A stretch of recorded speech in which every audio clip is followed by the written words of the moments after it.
Hello friends, 10th standard ஸ்டூடெண்ட்ஸ்க்கான first ரிவிஷனுக்கான original question paper ப்ரீவியஸில் நடந்தது.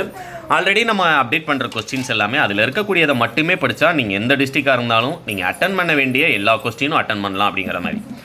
10th தமிழை பொறுத்த வரைக்கும் நீங்கள் புக் பேக் ஒன் வேர்டு எல்லாத்தையும் தரவு பண்ணீங்க அப்படின்னம்னா முதல் 15 ஒன் வேர்டுக்கு அந்த 11 தான் ஒன் வேர்டு, அடுத்து வந்து பாடல் வினா கேட்குறாங்க இல்லையா, அந்த 11 ஒன் வேர்டுக்கு மேக்ஸிமம் 8லேருந்து 9 ஒன் வேர்டு வந்து நீங்கள் புக் பேக் தான் கேட்பாங்க. இதுலேயும் பார்த்தீங்கன்னா உங்களுக்கு 2 மட்டும்தான் உள்ளேருந்து கேட்டிருப்பாங்க.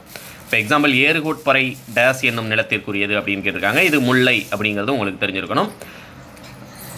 அடுத்து உலகமே வறுமையுற்றாலும் பூக்கையை குவித்து எல்லாமே புக் பேக், புரியுங்களா, எல்லாமே புக் பேக். குடியரசுத் தலைவர் நாளை தமிழகம் வருகிறார் என்ற தொடரிலும் கத்துங்குயிலோசை சற்றே வந்து காதிர் பட வேணும் என்ற அடியிலும் இடம்பெற்றுள்ள வலுவமைதி முறையை கேட்டிருக்காங்க. இது 2 மட்டும்தான் நமக்கு புக்குக்குள்ளேருந்து கேட்டிருக்காங்க, மிச்சம் எல்லாமே புக் பேக்.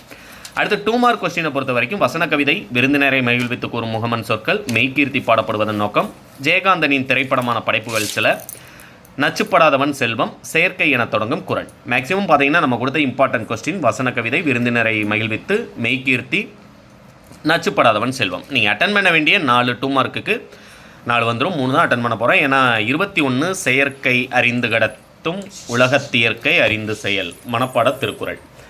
அடுத்து 2 மார்க் கொஸ்டின் மொழித்திறன் பயிற்சியை பொறுத்த வரைக்கும் எழுது என்றால் என்பது விரைவு காரணமாக எழுது என்றால் என அடுக்கு தொடரானது, சிரித்து பேசினார் என்பது எவ்வாறு அடுக்கு தொடர். இந்த வினா அமைப்பில் இருக்கக்கூடியது ஒன்று கண்டிப்பாக கேட்பாங்க. நமக்கு வினா அமைப்பில் இருக்கிறது மொத்தம் எத்தனை இருக்குது அப்படின்னு பார்த்தோம்னா 3 கேள்வி இருக்குது, புரியுங்களா. எழுது என்றால் என்பது விரைவு காரணம், இது ஒன்று. அடுத்து வேங்கை என்பதனை தனிமொழியாகவும் தொடர்மொழியாகவும் வேறுபடுத்தி காட்டுக.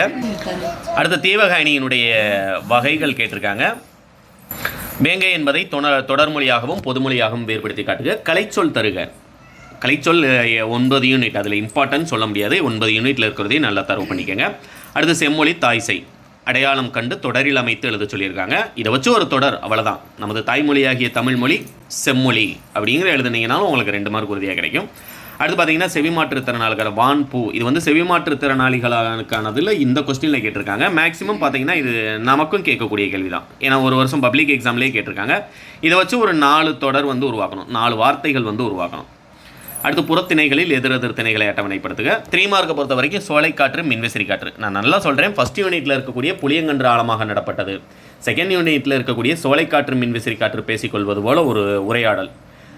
5வது யூனிட்டில் செயற்கை நுண்ணறிவு இன்றைய தேவையில் நீங்கள் விரும்பும் ஏதேனும் 2 செயற்கை நுண்ணறிவுகளை பட்டியலிடுகன்னு கொடுப்பாங்களே. இந்த 3 படிச்சிங்கனாலே கண்டிப்பாக ஒரு 3 மார்க் அட்டன் பண்ணிடலாம். ஏன்னா பேலன்ஸ் இருக்கக்கூடிய ஒன்று வந்து இந்த 31 10 வினா வந்து நீங்கள் அட்டன் பண்ணிடுவீங்க.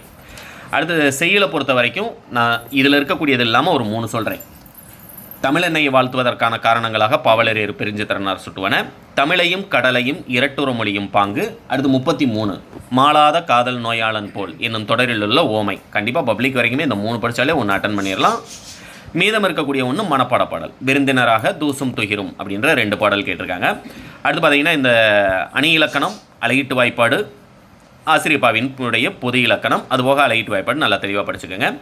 நெடுவினாவை பொறுத்த வரைக்கும் இதில் இருக்கக்கூடியது மட்டுமே பப்ளிக் வரைக்கும் இம்பார்ட்டன்ட். ஆல்ரெடி நல்லா அந்த கொஸ்டினை அனலைஸ் பண்ணிட்டு தான் நான் கொடுக்குறேன். மனோன்மணியம் சுந்தரனாரின் தமிழ் தாய் வாழ்த்து, கருணையனின் தாய் மறைவிற்கு வீரமாமுனிவர் தம் பூக்கள் போன்ற ஓமையாலும், இது போக 3வதா சிலப்பதிகாரத்தில் இருக்கக்கூடிய மருவூர் பாக்கத்தினுடைய குறிப்பிடும் வணிக வளாகம் இன்ற வணிக வளாகங்களோடு ஒப்பிட்டு எழுதுக கேட்குறாங்க இல்லையா, அது. அடுத்து நெடுவினா நம்ம டைரெக்டாக போயிடலாம், இது எல்லாமே நீங்கள் படிக்கக்கூடியது தான். நெடுவினாவை பொறுத்த வரைக்கும் மெய்கீர்த்தி அழகிட்டு வாய்ப்பாடு கற்கை நன்றே, இது எல்லாமே மேக்ஸிமம் நான் கொடுத்துருக்க இம்பார்ட்டன்ட் படித்தாலே போதும். 8 மார்க் கொஸ்டினை பொறுத்த வரைக்கும் கல்பனா சாவ்லா சான்றோர் வளர்த்த தமிழ் அரசி பொருட்காட்சிக்கு சென்று வந்த நிகழ்வை தொகுத்து கட்டுரையாக்குக. இது 3 கட்டுரை படிச்சிங்கன்னா பப்ளிக் எக்ஸாம் வரைக்கும் ஒரு 8 மார்க் கொஸ்டின் கண்டிப்பாக அட்டன் பண்ணிடலாம். இதை டவுன்லோட் பண்ணுறதுக்கான லிங்க் உங்களுக்கு டிஸ்கிரிப்ஷனில் கொடுக்குறேன், மறக்காமல் டவுன்லோட் பண்ணி உங்களுடைய ஃப்ரெண்ட்ஸ்க்கும் ஷேர் பண்ணிடுங்க. தேங்க்யூ.